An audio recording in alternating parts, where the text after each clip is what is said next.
বিয়ে বাড়ি নামটা শুনলেই মনের ভিতর যেন কিরকম একটা আনন্দ হতে থাকে, তাই না? সাজু গুজু খাওয়া দাওয়া সবটা মিলিয়ে বেশ দারুণ একটা পরিবেশ। তো সেদিন চলে গিয়েছিলাম একটা ভাইয়ের বিয়েতে, তো দেখতেই পাচ্ছ চলে এসেছি বিয়ে বাড়িতে, আর সত্যি দারুণ মজা হয়েছে বিয়ে বাড়িটা। তো সবার আগে চলো দেখে নাও আমি কিরকম সাজুগুজু করেছিলাম।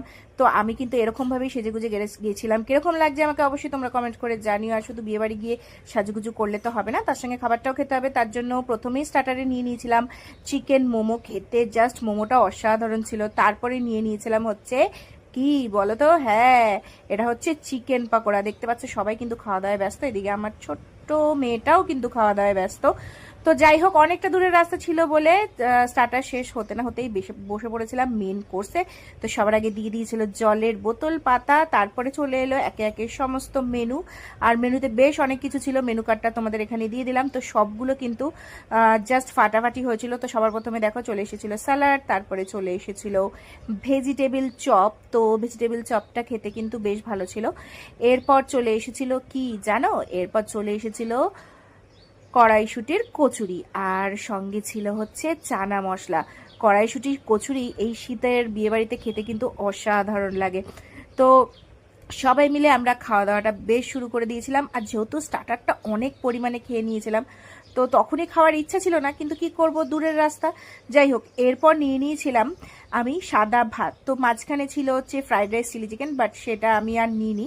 তো সোজা আমি চলে গিয়েছিলাম ভাত ডাল আর আলুর চিপসে। ভেতো বাঙালি বস, ভাত না খেলে হয় বলো তো? এই দেখো একটুখানি লেবু নিয়ে নিলাম ডালের মধ্যে, আহা হা, তার মধ্যে ঝুড়ো ঝুড়ো আলু। ওফ বাহ, অসাধারণ অসাধারণ, মানে এই খাবারের আর কোনো তুলনা হয় না। এরপর আর কোনো দিকে না তাকিয়ে সোজা ঝাঁপ দিয়েছিলাম মটন কষাতে। দেখতেই পাচ্ছ আজকে শো স্টপার মটন কষা, দারুণ হয়েছিল। মাটনটা খেতে এখনই আমার জিভে জল চলে আসছে বস। যাই হোক, এ দেখো মাটনটা কতটা সফট হয়েছিল। এবার মাটন কষাটা নিয়ে মুখে দিয়ে পুরো ভাতটা গপ গপ করে খেয়ে নিলাম। এরপর যেটা করলাম সেটা হচ্ছে চাটনি। চাটনি না খেলে হয়, আর ওদিক থেকে আমার মেয়ে দেখো শশা তুলে আমাকে দিয়ে দিল। যাই হোক, এদিকে চাটনি পাঁপড়, চাটনি পাঁপড়ের কম্বিনেশনটা যেন অন্য রকমই, অন্য লেভেলের। এরপর দিয়ে দিয়েছিল হচ্ছে সন্দেশ। সন্দেশটা খেতেও জাস্ট অসাধারণ ছিল, একটু কুলফি কুলফি টাইপের খেতে ছিল, মানে ফ্লেভারটা ওরকম ছিল, অসাধারণ ছিল। এরপর দিয়ে দিয়েছিল হচ্ছে নরম নরম রসগোল্লা, আহা, রসগোল্লাগুলো খেতেও অসাধারণ ছিল। বাঙালির বিয়েতে রসগোল্লা থাকবে না সেটা কি হতে পারে? তো আমি দুটো নিয়েই আর বললাম আর দিও না, দাদা দিতে যাচ্ছিল।